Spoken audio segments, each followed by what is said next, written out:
So, Ashton is with Jeff's aunt, and we're at the hospital, and we're sitting there, and we're, like, the baby had been taken for a CT scan. So, what the problem was is that he was breathing really heavily, and it seemed almost like he wasn't getting enough air, and so they would put him on his stomach all the time, and they would,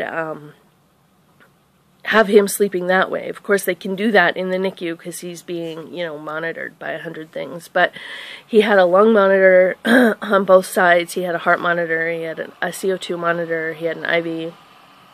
All that great stuff.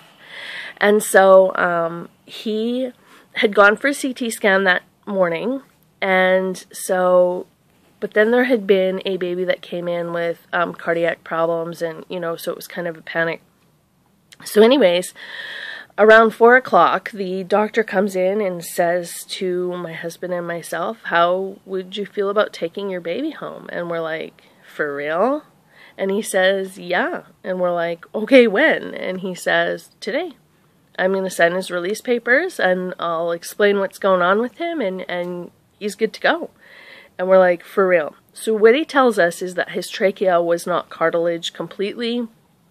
So it was partially collapsing, and one of his nasal passages was a little smaller than it should be, and so when he was breathing, it was, he made like whistling sounds. And he said, the good news is that you'll have a really noisy baby, so if all of a sudden you don't hear noise, you should make sure he's okay, but otherwise he'll outgrow it by the time he's 2, and he's totally fine. And we're just like, oh my goodness. So there's a quick change in plan. So the nurse overheard us saying we were going to surprise my parents by bringing home the baby because they didn't know, they were at home. We knew they didn't have plans to come to the hospital to see him that day and, whatever else. And so she heard us talking about this, his nurse. And so the doctor says to us, go enjoy supper because this is the last time, and, make sure you come back with the car seat and that kind of thing. Okay, so that's what we did. Now, the car seat was out in the sticks where we lived. I don't know why we didn't bring it with us, but we didn't. And so we had to zip home 45 minutes. So what we did was we went to Jeff's aunt's house. We explained what was going on. We're terribly excited. Quickly ate. We ran home, got the car seat. We had to run up that driveway through like 4 feet of snow. It was absolutely horrible, but we did it.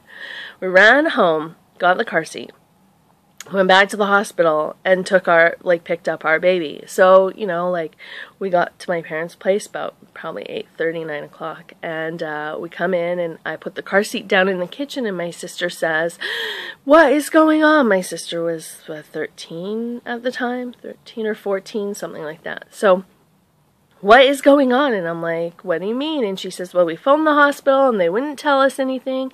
They just told Dad that he should talk to his daughter. And so they were in a panic. What had happened is my dad had phoned the NICU to check up on the baby because he was able to do that. The nurse had asked him, are you going to see your daughter today? And my dad had said, well, yeah. And she just said to him, well, we'll let your daughter explain what's going on. And so he was freaking out. He thought something horrible had happened. And this was before cell phones, so he had no way to get a hold of us. And so he, when we brought in baby, I put him down, and my sister comes running in, and it's like, what's going on? What's going on? And I looked at her and I said, what, you're not even going to pick up your nephew? And she's like, yeah, right. She pulls a blanket off, thinking I had put a doll in the car seat.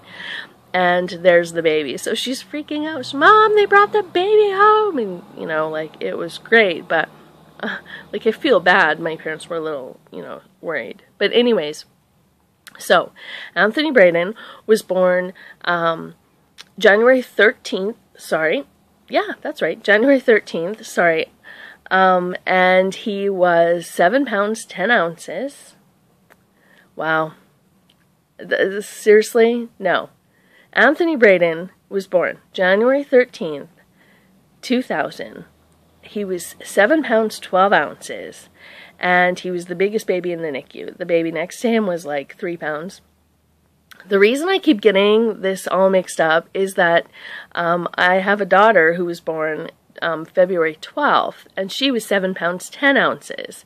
And so, you know, like, it's this huge mix up. But anyways, he was totally, absolutely 100% perfect. He's now 13, and boy, is he 13. He tests every limit he can possibly test, but you know, he's a good kid, and he would do absolutely anything for anybody, and he has a heart of gold. And sometimes he just forgets to control himself, but that's okay because he's 13 and we love him to pieces. Anyway, that is our first rainbow baby story. So, see you next time. Bye.